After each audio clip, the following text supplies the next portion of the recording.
what's going on, everybody? Welcome to a quick Artifact Remix Draft Primer. So if you haven't caught wind of this event yet, it's something that's been happening for the past week, and it's going to be up for another week leading up to Thunder Junction's release, and it's really, really good. Personally, I think this is the most fun I've had playing any supplemental draft experience on Arena.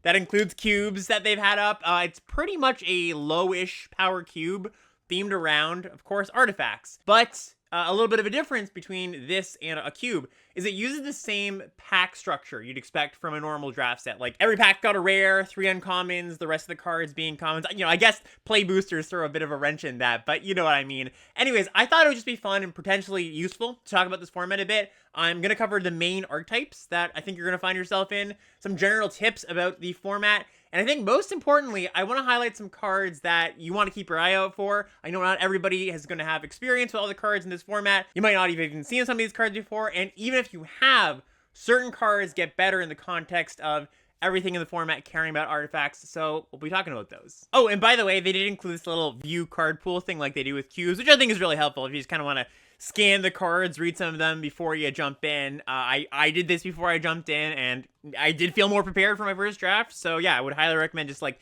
giving the card list a little bit of a look. Okay, so let's start archetypes first. The deck that I have been drafting the most is Blue Affinity. Gets its name from the mechanic affinity for artifacts way back in original Mirrodin, and Mirror Enforcer here. One of the big players back in the day, and the idea with this deck is you're just going to play a bunch of cheap artifacts, as many 1 and 2 mana artifacts as you can get. Stuff like Skull Bombs, Candy Trail, Cogworker's Puzzle Knot is something to point out because it's the artifact that makes 2 artifacts.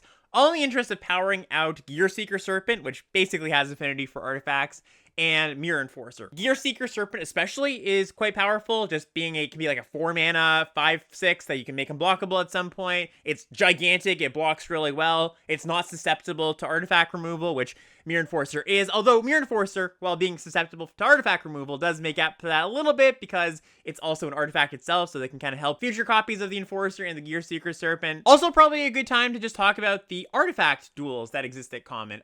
These are really good for these decks, right? They kind of make 2 mana, if you want to think about it like that, for stuff like Gear Seeker Serpent and Oaken Siren, you know, Ixalan Banger, also very good here, kind of is the same thing, makes 2 mana, not for the Gear Seeker Serpent, but for the Mirror Enforcer. And then you're going to find stuff like Filigree Attendant, which just wants you to have a lot of artifacts. And I'm calling it Blue Affinity here because, well, I've got a blue-red deck in front of me because we've got Mechanist Enthusiast, which is, once again, another thing that is a cheap artifact that makes your artifacts cheaper. Plays very well in this deck. I think you compare the blue with basically any color, blue-white, blue-black. Blue-green, probably the least good of the 4 color combinations, just because it has a fewer artifacts than all the other colors. But yeah, I mean, if you find yourself in blue-green deck and you just have good blue and green cards, you got the artifact stuff going on, nothing wrong with that. A second deck to talk about here is one you're probably going to be a lot more familiar with. This is just black-green food. It's pretty standard. Like, if you've played Wilds of Eldraine and original Eldraine, you kind of know what's going on here. Like, welcome to Sweet Tooth. This is probably the best card for the deck, I would say. Still just an absolute banger here. Tough Cookie, a close second, although they're neck and neck. I mean, both these are excellent cards. Greta, Sweet Tooth Scourge, another card that you're probably going to be familiar with if you've played pretty recently, and there's really not too much complicated going on here. Like, basically, I would describe how to draft this deck as how to draft the food deck from Eldraine. Like, you're just looking for pretty solidly statted creatures, like a black-green mid-range deck with some of the food stuff going on. And the more payoffs you have for food, the more you're going to want to prioritize maybe some of the lesser food cards here and there. And yeah, I mean, I don't think I have to talk too much more about this. You probably know what's going on here. Green-White Counters is a deck that doesn't really lean into the artifacts much, but I think is really, really strong. Specifically, it's propped up by 2 really strong gold cards here, one at common, one at uncommon. Botanical Brawler just gets gigantic quickly, even quicker than it did in March of the Machine if you played that, because you can really have a deck where almost all of your cards give a +1/+1 counter. And Capture by Lagax, this one's from Modern Horizons 2, really strong removal spell. So it's kind of like a pacifism, but it supports 2 when it comes in, so you get to put a +1/+1 counter on 2 things. So kind of think of it like a 3 mana 2/2 that has haste, because you're going to put it on things that can attack already, and comes in and kills something. Like, you know, you have to squint just right to kind of look at it like that, but I really want to stress how strong this card is, and if you look on 17 lands, it's actually, I think, in like the top 3 performing commons in the format right now. So don't just overlook this as like, okay, it's like a removal spell. It's really quite strong. And if you just look at the cards here, you've got all the classics, like stuff like Ozolith. You can even go deep, stuff like Courage and Crisis. Not a card that I'd be too shy to play if you have a few botanical brawlers in there. Iron Apprentice, really good card here. Arcbound Mouser, this is another one that's actually very similar to Iron Apprentice. It's got Modular 1, which is a mechanic you're going to see on a few cards here and there, which is kind of like Iron Apprentice. When it dies, you get to put its counter somewhere, but only on artifact creatures, and this is just a pretty good one drop in general. The fourth and final deck to talk about here is White Artifact Aggro. So whereas White-Green was really leaning into the +1/+1 counter stuff, White-Red is all about modular cards, or just caring a little bit more about artifacts. Of course, there's going to be some crossover because modular puts counters on cards, but you really do have a kind of a nice package of the Arcbound Mouser, the Arcbound Prototype, Arcbound Shikari, really strong card if you've got a lot of that stuff going on. The more modular stuff you have, the better this card gets. Mandible Justiciar, really want to point this one out because if you played it for Phyrexia LB1, you know, this card was pretty good there, but it wasn't busted. In this set, it's really strong. It attacks for 4 on turn 3 pretty consistently, and especially if you do have a bunch of modular creatures, it's a really good thing to put the counters on. And just speaking of modular, just quickly, if you haven't played with this mechanic, really strong aggressive mechanic, because what ends up happening is if you go Arcbound Mouser into a Prototype, into a Shikari, well, your opponent can't really block that well. They can block and not take damage, but even if they just, like, block an Arcbound Mouser, like they eat it, let's say, well, you still get to put that counter on something else, on your Prototype, and then the Prototype's going to be a 3/3, then they have to deal with the Prototype, and if you have another artifact creature, when this trades off, or they kill it with a removal spell, you then put its power on toughness on something else. So the more modular stuff you have, the more resilient your aggro deck is going to be, and the less likely your opponent's just going to want to trade in the early turns, and really puts them in a bind. Vault Scourge, probably a good card to talk about here. Looks like a 2-mana card, is really just a 1-mana card. You virtually never pay the 1 in a black, even in a black deck. You're going to just play this as a 1-mana, 1/1 lifelink a lot of the time, and a very good vessel for all this modular stuff going on. So just a few big picture points before we get into some specific cards. Just want to talk about power rankings of the colors quickly. I think that white and blue are the best colors in the set. They are the ones that care about artifacts the most. They're the ones that have the most payoffs for caring about artifacts. If you want to think of the big 2 decks just kind of as blue affinity and white artifact modular aggro, I think it's a pretty good way to conceptualize the format. I think that red is a good support color. It's got good removal spells. Voltage Surge is, you know, at its best in this format for sure. It's going to be a 1-mana, deal 4 damage a lot of the time, and there are artifacts that are good to sacrifice. Bard Battlefist, another pretty good card that's strong at common, but there's not like a ton of excellent red cards. Not as many good red cards, I would say, as the blue and the white cards. I think it's just like a better density.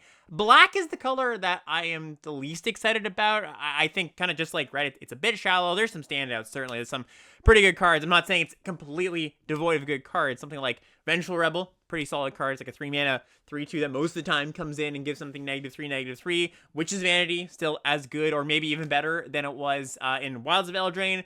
But the rest of the stuff is a little bit mopey. Like, you got this, like, sacrifice theme going on with Defiant Salvager, Cutthroat Centurion, Gixian Infiltrator. These kind of, like, underpowered cards. You know, we got Scream Puff and, like, Pitiless Plunder. Again, just not the density of awesome cards in the other colors. And then I found green to actually be pretty good, too. Green's got a lot of really good uncommons. Some of the ones we've already talked about. Welcome to Sweet Tooth, Tough Cookie. But its common roster is pretty strong, too. Like Argothian Opportunist, Contagious Forak, really good in the +1/+1 counter deck, or just any green deck that's maybe going big. Got stuff like Tireless Provisioner. This card is very strong if you haven't played its system before. Gets Cleanup Crew at uncommon, which is like a gigantic Flame Tongue Kavu, Ravenous Chupacabra style card. Bridge Scale Tusker, another banger there. So yeah, I do like green. I think the Bant colors are the best. But honestly, nothing is bad. Like, I was talking down red and black a little bit. They're still fine colors, especially red. I think red as a support color, like I mentioned, is still very strong. It's just not that often I find myself base red because the density of great cards isn't quite there. Second big picture point I want to bring up here, and this is not going to be a surprise to anybody who's played Limited in the past 2 or 3 years,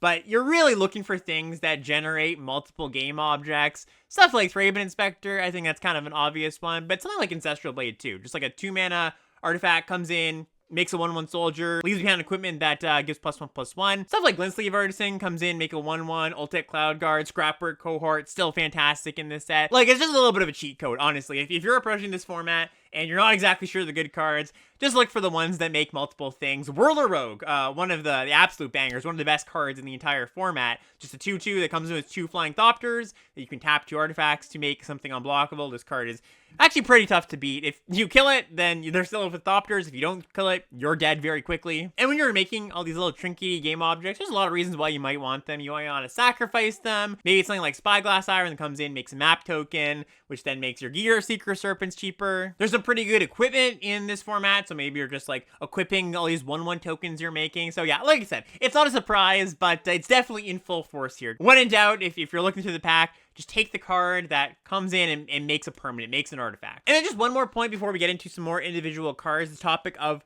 removal. There's some pretty good removal spells in the set, you know, just on this page or on the black page, of course. So you're going to see some pretty good ones. Candy Grapple and Cast Down, Essence Extraction, Bake into a Pie. But most colors get pretty good interaction. You do want interaction. It's definitely something that I have felt bad about when I don't have, but don't overload on it. I was just talking about how the things that make multiple game objects are quite good, and if your deck is just loaded with removal spells, then that can kind of leave you in a bind because you're like, oh, they're just making so many things. You know, your opponent casts a tough cookie, and they go, okay, you kill a tough cookie, they're left with a food. They play a byway courier, and like, oh, I don't have a blocker, but I need to kill something. Okay, well, they get to investigate, right? So you just slowly start to lose out on each exchange if you just go removal spell, removal spell, removal spell.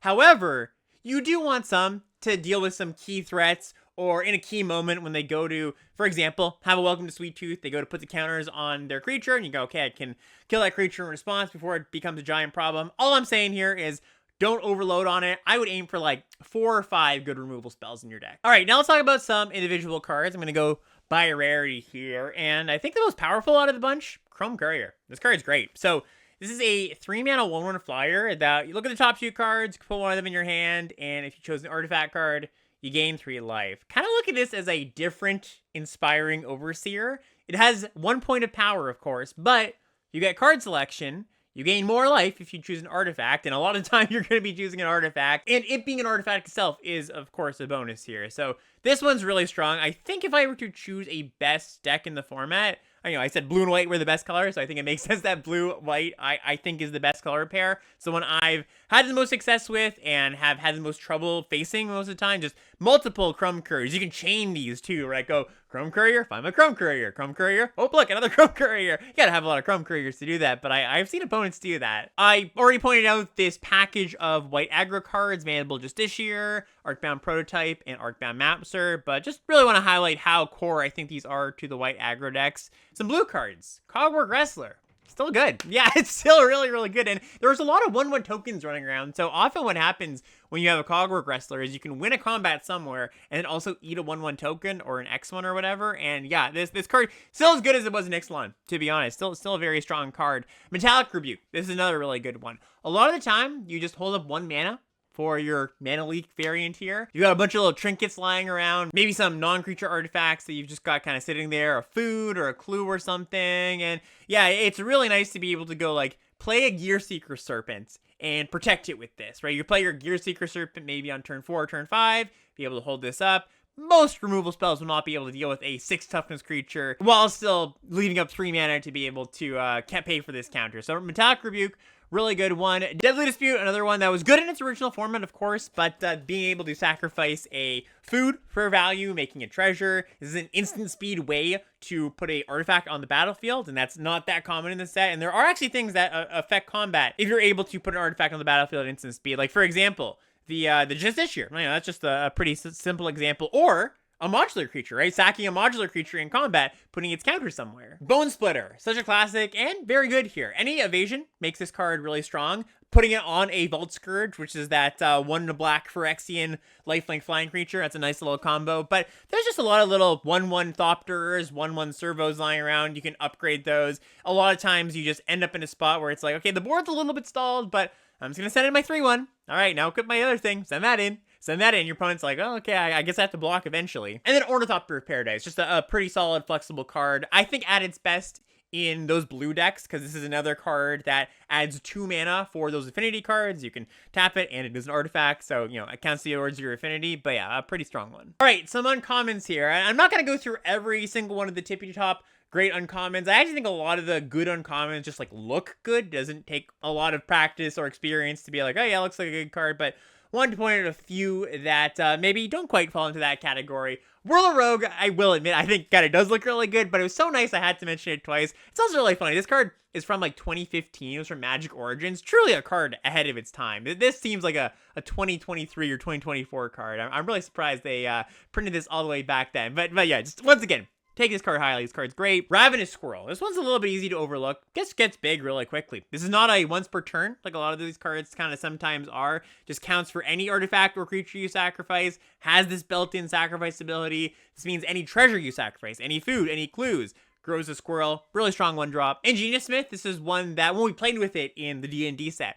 was not particularly good, right? Because it just didn't have a lot of hits. But it is really, really strong here. Doesn't take a lot to put 2 and 2 together to be like, oh, hey, artifact set. I guess Ingenious Smith is going to be a little bit better. But it really is. It just draws you a card and then gets massive pretty quickly. Mortar Pod. This is one that definitely is a lot better than it looks if you haven't played with it before. So it's a living weapon. It's a equipment that comes in with the 0/0 germ token and has sort of a weird ability. The equipped creature gets +0/+1 and has sack this creature. This creature deals 1 damage to any target. So you can sort of think of this as a less good Goblin Bombardment that you have to, keep paying 2 to keep equipping, but it's not that much worse, to be honest. The first time you play it, you get a free ping somewhere. And you can kind of just hold it above your opponent's head and be like, hey, you want to equip that 1/1?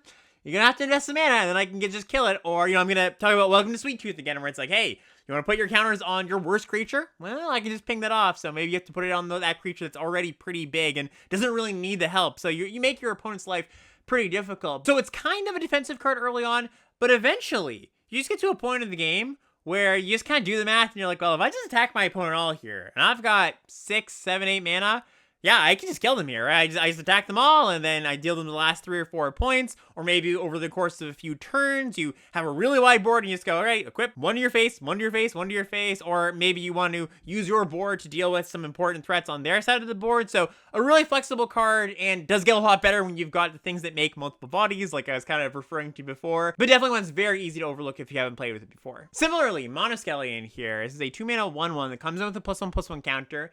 You pay 1 to remove a counter from it to deal a damage to any target. This is mostly for the +1/+1 counter deck, and it's fantastic there. Like, you can just fireball your opponent not that difficultly. And it also does it to any target, so you can really just, wipe some boards some amount of time, or at least make your opponent's life very difficult. But even a deck that isn't a +1/+1 counter deck, it's a totally serviceable 2-drop. Or just like a 2/2 that sits there, puts their X1s in danger, just like I was talking about with the Mortar Pod. They can't, equip anything. And then the last one here, this one I've seen Sam Black really go off with, Vat of Rebirth. Another card that was very, very bad in its original format. Just a little bit too slow for the format, and also it was hard to really trigger this a bunch.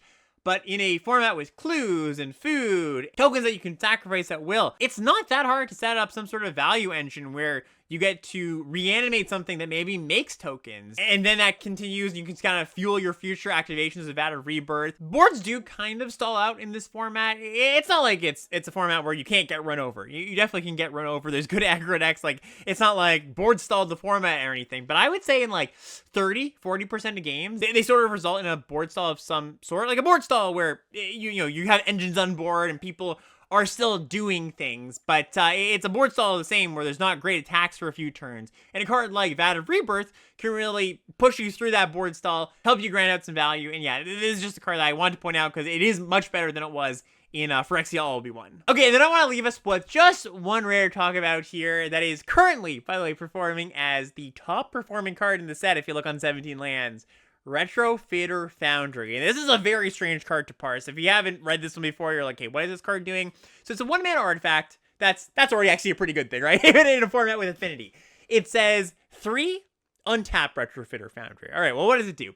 You can pay 2 to tap it to create a 1/1 servo artifact token. Okay, that's pretty good. I just mentioned, the board's kind of stall out, so being able to just pump out a 1/1 every turn, not so bad.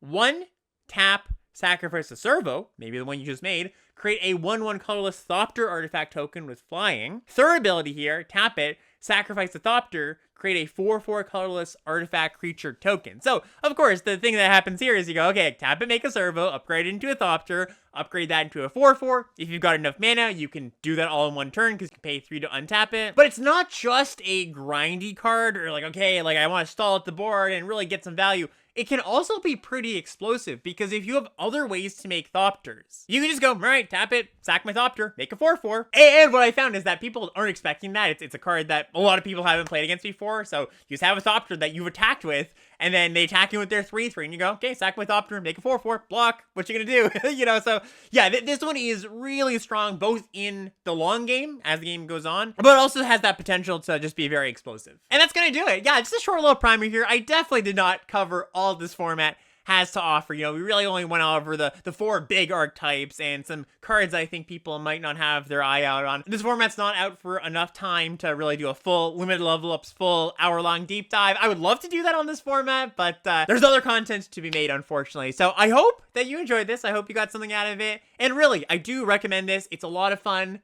Happy drafting.